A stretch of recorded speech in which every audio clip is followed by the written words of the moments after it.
Let's turn to Green Bay, Kurt. 2 weeks ago in this very spot, in your usual Wednesday appearance on this program, we were, praising Jordan Love for that performance against Pittsburgh with Aaron Rodgers on the other side of the field. 370 yards passing, 3 touchdowns, almost a perfect passer rating. I mean, we had no idea that they were approaching a cliff offensively. Yeah. What ails them, and what is potentially fixable? Is it as simple as Tucker Kraft goes out and throws the whole thing off, or what is it? I mean, Kurt? That obviously is a part of it. When you lose a playmaker and lose a guy that, got so much run after catch, short throw, make him into big plays, makes the game easier for everybody. But I just, it's such a stark contrast because, that game against Pittsburgh, it just looked like Jordan was on top of his game and he was seeing everything and he was getting the ball out on time and he played great. And then these last couple of weeks, it's been the opposite. I'm just watching the tape, going over it for QB Confidential before I jumped on here. And there's a number of plays that are out there to be made. Now, I don't know the definitive answer, but and I've talked about it a lot on our show, this whole pure progression type offense thing where, you call a play and a quarterback has to read the play 1, 2, 3, 4, 5 the same way, no matter what coverage you get.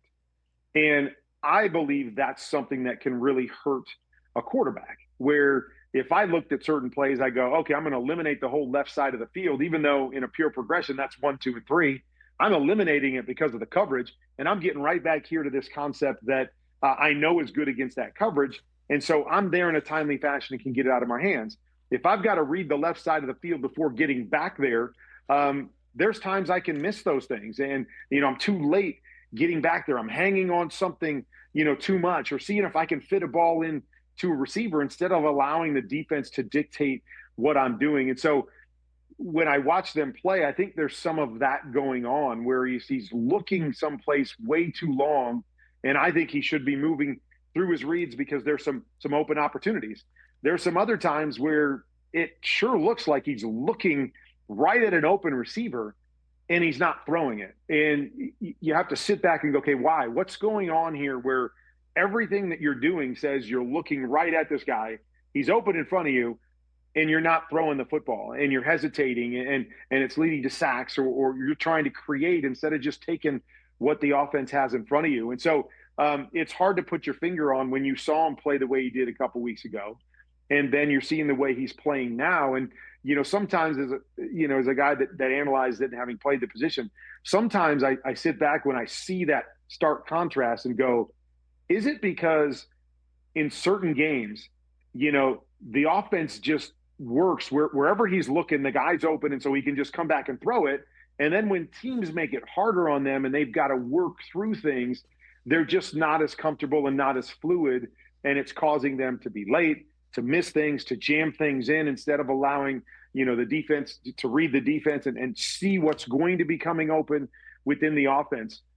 So it really does lend yourself to kind of step back and go, okay, who is Jordan Love? What is he able to do? I could say the same thing about Tua. We've had lots of conversations about Tua.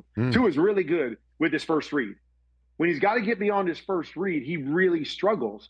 Why is that? Is that the nature of the offense, or is that something that's a bit of a flaw with Tua that he's got to get better at moving forward? And so you start asking those questions when you see guys kind of riding these waves that are up and down, because it's like, this guy plays too good in certain moments for you to think that they should, have 2 or 3 games where they're missing all kinds of stuff and not seeing things. So it makes you start to wonder, is it just when the offense works that it looks really good, and when it's not perfect, they struggle a little bit, and give you a little more insight on where they are as a quarterback at this stage in their career? All right, and then sports talk radio question before we move on.